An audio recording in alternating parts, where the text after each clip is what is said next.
Hey guys, welcome to Cold Blood Creations. Now, many of you have messaged us and left comments saying that you guys enjoy these blog type videos that we've been doing like this. And some of you guys have been wondering where Anna was. And she is back here with us today. And I'm still here.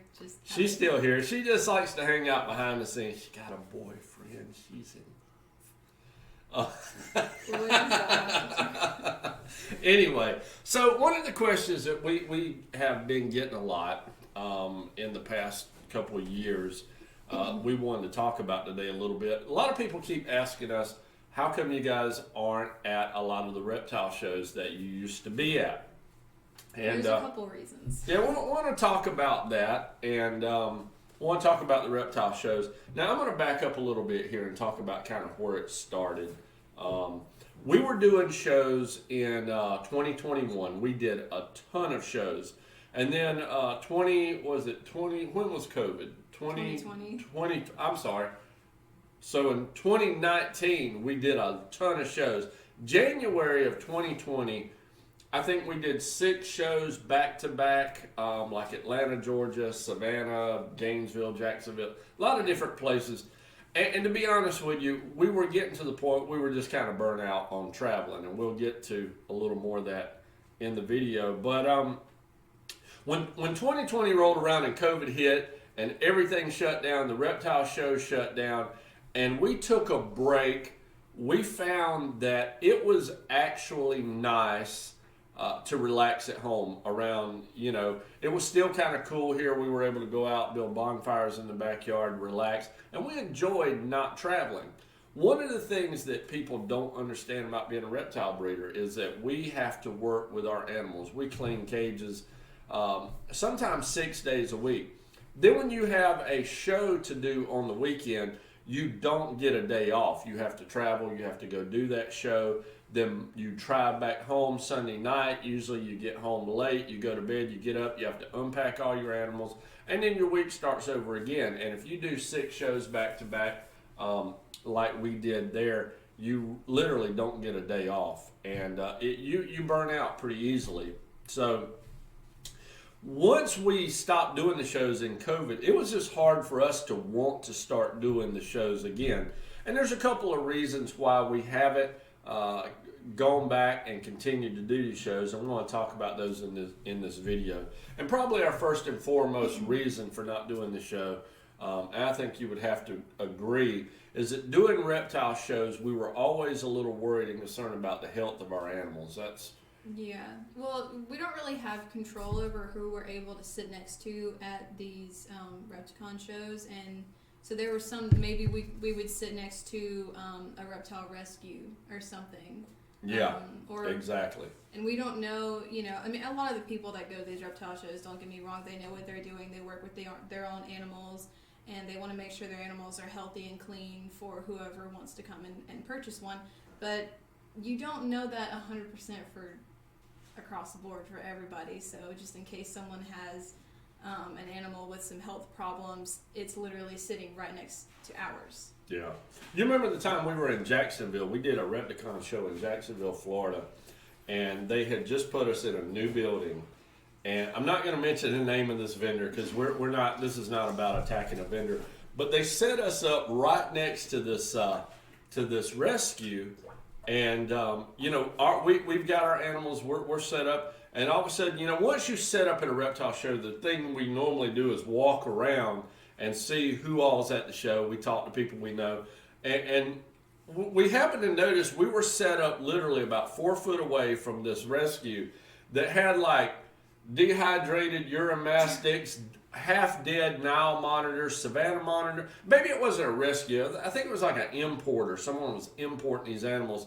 And all of the animals on this table were all piled into like little 10-gallon aquariums. It's like a public reptile hospice. Yeah, it really was. And the whole show, I remember thinking, oh man, people would go over and look at their table, and they would handle those animals, and then they would walk right next to, 4 foot away, there was our table, and we're over here sweating thinking, oh my gosh, we're going to have to treat every animal on our table for parasites. when we get back home. And eventually we had to ask people, because I mean, some people don't know. They see the sign reptile show, and they don't exactly know that it's like a reptile expo. You can actually go and buy reptiles. Some people think it's just a petting zoo. Yeah. And so we eventually got to where we had to ask people, like, hey, I know y'all want to hold one of the snakes, but we don't want to do that because you just held some half-dead Eurymastix. And we can't really say that out loud. At the table next to ours, and they come over. So, we felt like, in all honesty, reptile shows was a safety concern. Because like she said, you can't, you don't always know. Not everybody at a reptile show is breeding their own animals, and therefore the quality can be, if you're set up next to an importer, or if you're set up next to some of the less than noble rescues, you put your animals at risk for catching parasites or diseases. There is one particular vendor that it's kind of an inside joke at the reptile shows, but we all used to say, buy a snake, get a breeder set of mites absolutely free. And, nobody ever wanted to be set up next to that guy, but you don't get to always pick and choose, unless... And mites, for any of y'all who have ever experienced mites before with your reptiles, it's like head lice, but for reptiles. When one reptile has it, it will spread like wildfire to the rest of them. It will, and there's no way to get rid of them without some kind of toxic chemicals to do it. So it's just best to avoid it altogether. The other thing is temperature issues. Now, this is something that I myself probably battled with, particularly Repticon. When we were doing the Repticon shows, I probably battled with their staff about this issue more than anything else. And I'm not saying this to beat up on Repticon staff, because we absolutely love Kathy Elrod, who recently passed away, unfortunately. Kathy Elrod was, I just... I loved doing shows that Kathy was there. Her husband, Danny, if you guys watch some of the Repticon videos on our channel, you'll know we had a great time with the staff there. But the problem, some of the staff there, and I'm not going to mention the name of the fella, but he was always hot and sweaty. And we would be like at the Atlanta show in January. It would be 30 degrees outside, and he'd have to have all the doors to the expo building open because he was sweating gravy. And I'm like, man, it's 30 degrees outside. Close these doors. We have bearded dragons. We have animals that does not need to be exposed to that. Well, the staff of these shows, some of them, they don't care. It's not their animals. I think there was actually one show where I actually found the thermostat, remember? And I would sneak in there and turn the thermostat back up, and then eventually I got caught and they locked the door. Well, so there was work for very long. At the Atlanta Repticon, there was the staff at the show at the fairgrounds. They actually met our family and they liked us, and we were saying something to them about, man, this building's cold. And the guy actually took us, if you remember, and he showed us where the thermostat to the building was. He's like, you guys can control this building. And one of the Repticon staff actually caught her going in there, and it's like, look, you need to knock this off. You're making the building too warm. And I'm like, everybody in here is worried about their animals getting sick, especially if you leave them at the show overnight. So having no control over that. Also, some of you guys out here have done some of these Repticon shows, and maybe some other shows for some other companies. Some of these buildings don't even have air conditioning, or the air conditioning can be broke down. There have been vendors who have got up in the middle of a show and said, look, I've got to leave here. I've got crested geckos on my table. The building is 90 degrees.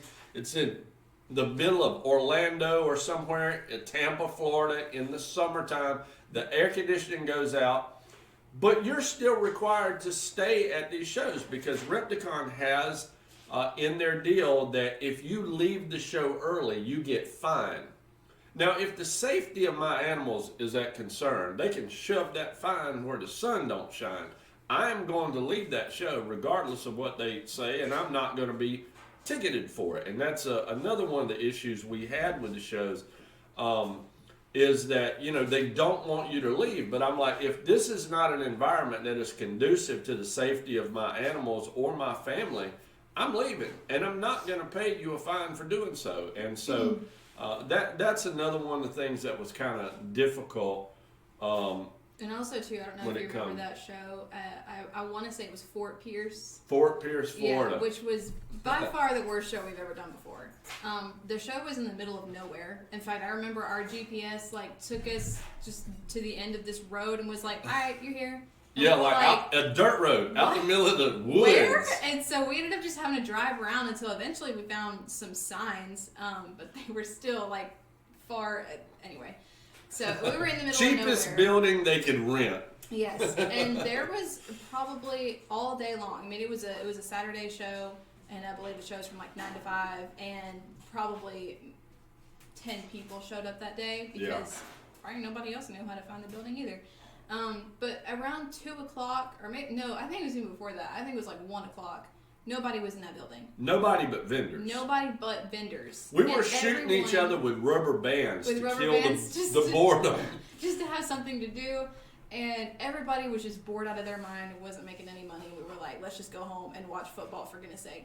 So, I think there was one guy that just, he started packing up. Yeah, he packed started up packing all of his boxes and just put it on the table. I was like, look, if I can't leave, at least I'm just going to go ahead and pack up because I'm not going to sell anything. Nobody's going to show up, and nobody did. But we still had to stay there for an extra 4 hours because we would be fined if we didn't. Well, the Repticon, again, their policy is that if you leave the show early, you have to pay a fine, because you left early.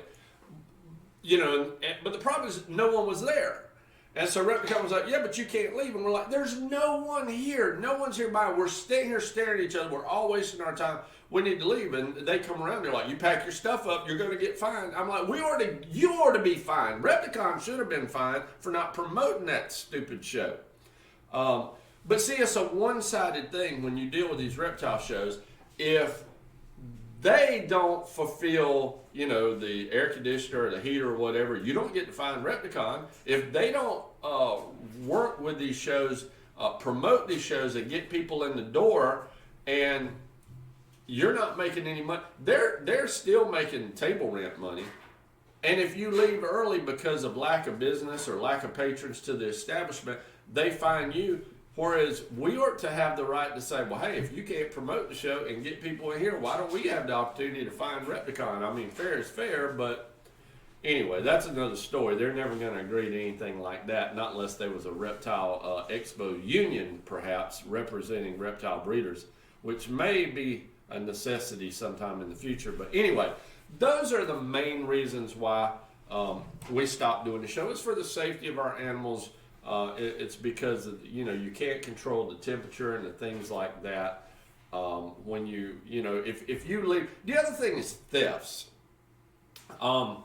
We've always worried. Now we as vendors, we always packed up. This was one of the things your mom used to not really like. Yeah. I would pack up all of the animals that we took. I would bring them back to our hotel room, and my wife, she never really liked it. She didn't really say anything about it. She understood. She never really liked the fact that we were sneaking these animals in. My wife is very much a rule follower, and if the hotel says there's no animals allowed, my wife's like, no, we can't bring animals. And me, I'm like, we'll sneak them in. But anyway, so we would always bring them home because you're always worried about theft. Now, I really enjoyed a lot of Repticon staff. I mean, I did. I got along with a great number of the people at Repticon, but I mean, I'm going to be honest with you, and anybody that has been around the reptile show circuit, every now and then, Repticon, these other show vendors, just like everybody else, they'll hire somebody that may be less than noble character. I don't want to leave my animals into a show where people are going to be going through it. Now, I'm not going to mention the name of the person that this happened to or the person who was guilty of doing it, but we had a vendor friend of ours, that actually set up some hidden cameras at their booth after hours at a Repticon show, and found one of the staff members of Repticon actually going through, lifting up their covers and going through their things while they weren't there. Now, they did not say that anything was stolen, but it's just the same. It stands to question what was the purpose, what was the motive. And so, and the other thing is a lot of times, there's when you leave the show, there's guests still in the building, especially on a Saturday, and there's really no way for you to guard or to protect your assets at one of these shows once you leave. You can't lock the building like you could if you owned a pet store and leave for the day. You have to leave the building and trust that the reptile show are going to do their job to secure the building and to watch your stuff. And, again, so those were all concerns that we had, and we felt like for the safety, the security, the best interest of providing the most quality animals we could to the public, that reptile shows were probably not something we wanted to continue to do a lot of. Probably one of the other reasons that I stopped doing shows is simply there's just too many. There's too many shows. Yeah, especially they would put them really close together, location-wise. Like one weekend, you might have a show in Jacksonville, and then you might also have another show in Tallahassee and in Gainesville, and they're all in like the same weekend or in the same month. So you may not have a lot of people show up because they're like, oh, well, it's okay, the show will be back in the next 2 months, or I could just go to Tallahassee next weekend. Yeah. So back when reptile shows first started, you had big shows like the Daytona show down in Daytona, Florida. And it was once a year. And people knew you had a show one time a year, and they would save up their money and they would go to Daytona once a year, and people would literally purchase animals that they had wanted for the whole year. All the vendors made a lot of money. It was worth going, and business was great. it was like a treat, like you don't get to go see it very often. Yeah, once a year, and that was it. Repticon came along, and in Florida, if you kick an azalea bush in Florida, a Repticon show might run out of it. There are literally that many shows at Repticon in Florida, and here in like she said, they were some of these shows are 30 minutes apart. They would have an Augusta, Georgia show and a Columbia, South Carolina show. Jacksonville. I think every city with more than 100 people in Florida might have a Repticon show at it. And they do so many shows that Repticon makes good money because every vendor there has to pay an average of about $250 for a 4-table setup. And so Repticon's making all of that money for renting tables to us vendors. They're also making money hand over fist every person that comes in there. But let's say a person comes to every show in Florida, chances are they're not going to buy an animal at every show in Florida. They're not going to buy a cage at every show in Florida. So while Repticon's making money hand over fist, they're getting paid twice. They're getting paid from the vendors and they're getting paid from the attendees. The vendors themselves are not making enough money to make it worthwhile. And this is something that ourselves and many other people have talked to Repticon about, is that you guys are doing too many shows. You're putting them too close together. The pet stores that are in these cities are suffering because of it, because the pet stores can't make any money because there's a reptile show there every 3 months, like in the case of Jacksonville, Florida, or Atlanta, Georgia. I think they have a Repticon like every 3 months. It hurts the local economy, the local pet stores, because of so much traffic to the reptile shows. But it also makes it dang near impossible for you to make it worth going to the show. You're spending $250 on 4 tables.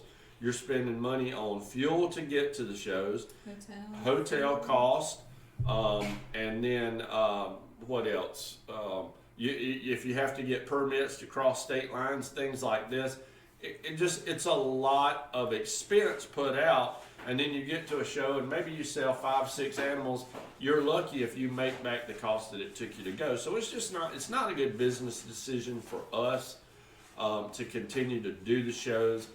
And so that was another reason. We would like to see Repticon scale back. I would certainly enjoy going back. One of the things, I guess we should talk about something we liked about Repticon and that we liked about doing the shows. Honestly, if I could, I would go back to the Atlanta show. At some point, I do plan to do that, even if it's not to vent at the show, but just to go, because we went to every single Atlanta show for probably 5 years years, straight. yeah. So we knew, we started to meet a lot of people. There were a lot of familiar faces that would walk in the door, and we would have so much fun talking to these people. And we look forward to they were like certain our people. Repticon friends, you know, and some of the vendors as well. And so that show to me was really fun, and I honestly do miss seeing some of those people. So Yeah, I absolutely. do want to go back to the Atlanta show. And that's exactly right. I mean, we had Atlanta and Jacksonville probably were two cities that we knew so many people that come to those shows. Every single time they had an Atlanta show, there were certain people that would come. And I don't want to mention the names because if I forget somebody, I don't want you to be offended. But you know, we would talk on the way to the show. We're like, you think we'll meet that guy? What was his name? The guy that looks like Elvis with the long sideburns. And, you know, we would talk about this.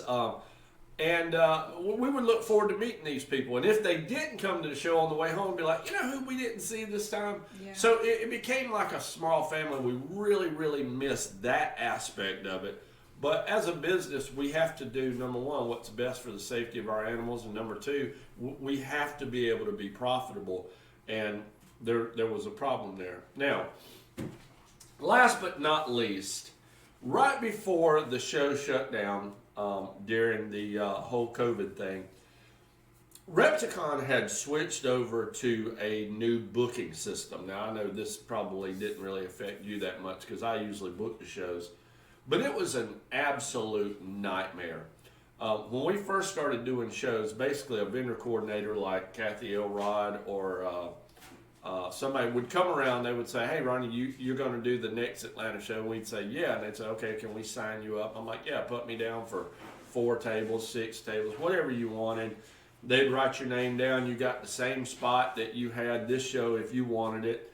And it was simple. It was very simple. You know, it was just, yes, we'll be here.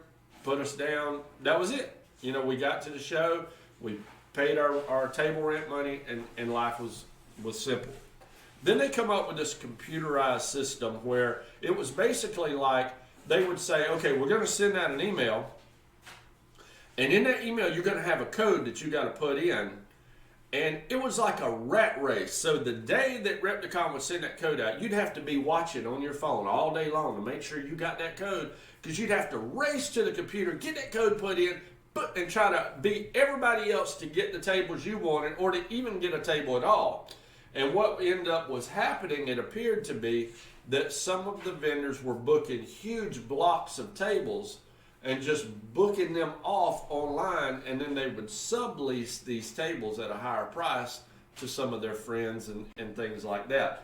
At least that's what we were told by the Repticon staff, that was some of the things that was happening. It became literally like a rat race just to try to get tables. And I thought, you know what, this is, again, we voiced our concern about this many, many times to Repticon staff and management. And, you know, until it affects their bottom line, they don't care. It wasn't affecting their bottom line because they were booking these tables and they were booking them very, very quickly.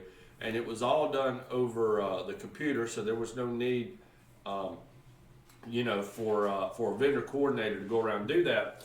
And it just made booking shows a nightmare. Every vendor that I talked to absolutely hated the system. And I hated it with a passion because I felt like it put us as vendors in competition with one another, trying to block each other out to get a show, to get a space. And that was one of the things that absolutely turned me off. Also, the what do they call that, where people pay the exclusive rights, like you're the only one? VIP?